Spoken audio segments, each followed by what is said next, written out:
Last week, 7 Cherokee World War II veterans departed the Hard Rock Hotel and Casino amidst cheers from Cherokee Nation business employees. They were headed for the first Cherokee Warrior flight to Washington, D.C. The veterans rode in a limo to the airport and checked in for their flight. For Navy veteran Charles Carey, it was his very first time in an airplane. Are you getting nervous? Well, it's exciting. I mean, I don't put it like that. I am ready.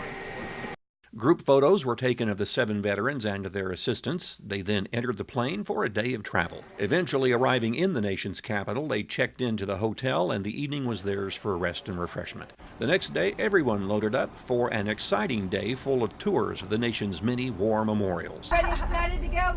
Yay! I want to welcome you to Washington, D.C. I want to welcome you to this honor flight. And I just want you to know that I'm honored. Tour guide David Ruffin gave the group the schedule of the memorials for the day. The World War II Memorial celebrates that generation of Americans who emerged from the Depression to fight and win the most devastating war in the world's history. Until this trip, 5 of the veterans had never been to Washington to see the 56-pillar stone memorial, which was erected in their honor. This is the World War II Memorial, and it was late in coming. The Vietnam Memorial was built, and then the Korean War Memorial, the Wall of Liberty, and it has more than 4,000 stars. Each star represents 100 killed during the war. We lost over 400,000 troops during the war. The veterans scattered to get a look at the World War II Memorial and have their pictures taken under the Oklahoma column. A representative from Congressman Jim Bridenstine's office gave each visitor a congressional pin as a memento of their visit. There were plenty of people greeting our veterans, shaking their hands and thanking them for their service. Well, I was glad that they thought about a memorial for World War II and honoring the World War II veterans. I really felt proud going through there.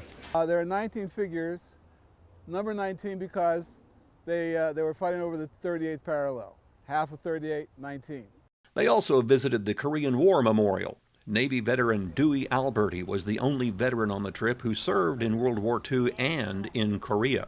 The next stop was the Vietnam War Memorial, paying tribute to those veterans. Wherever the group went, people would always stop them to talk to them and to thank them for their service. The veterans got a front row seat for the changing of the guard at the Tomb of the Unknown Soldier at Arlington National Cemetery. Guard of honor to the unknown soldier.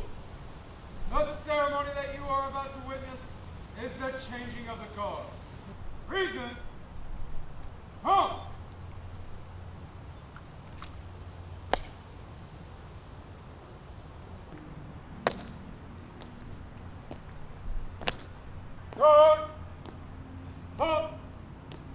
Coincidentally, a group from Ponca City was there to lay a wreath at the tomb, so Oklahoma was proudly represented on that day. The changing of the guard was something that was different and completely different than what I had seen before. They did say do something after that I hadn't seen before, where they placed a wreath around and had them little girls come down.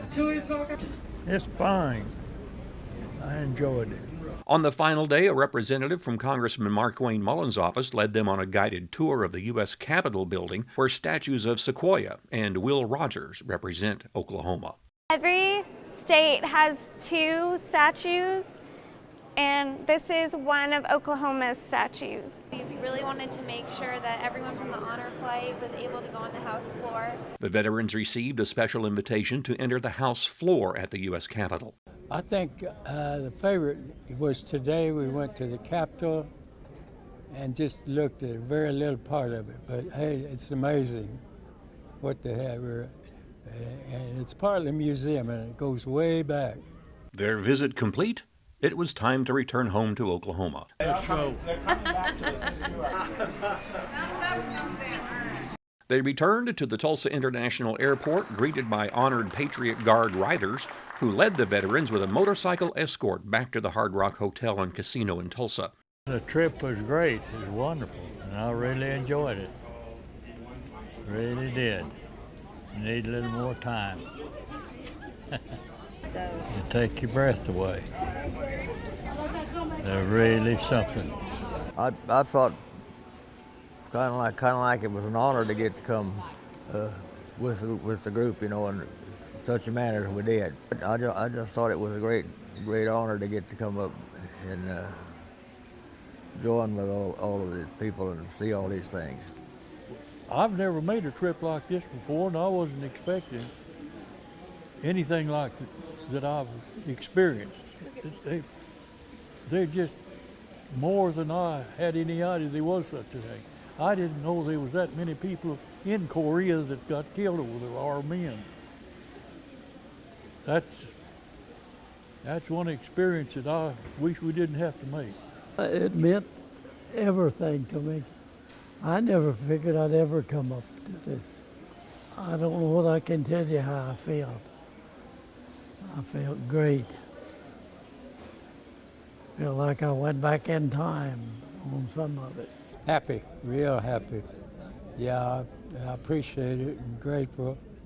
Cherokee Nation did good for these guys and me. A little bit tired now, but it was a good trip. I wish I could walk. Yeah, it was great. I was just blessed and honored to be able to go with them, to watch them, to see their expressions, to hear their stories. We've had a safe trip. We're almost home. And I think not only me, but they will have memories to last years to come. The Cherokee Warrior flight was entirely funded by the Cherokee Nation. Native Americans serve at a higher rate in our military than any other ethnic group.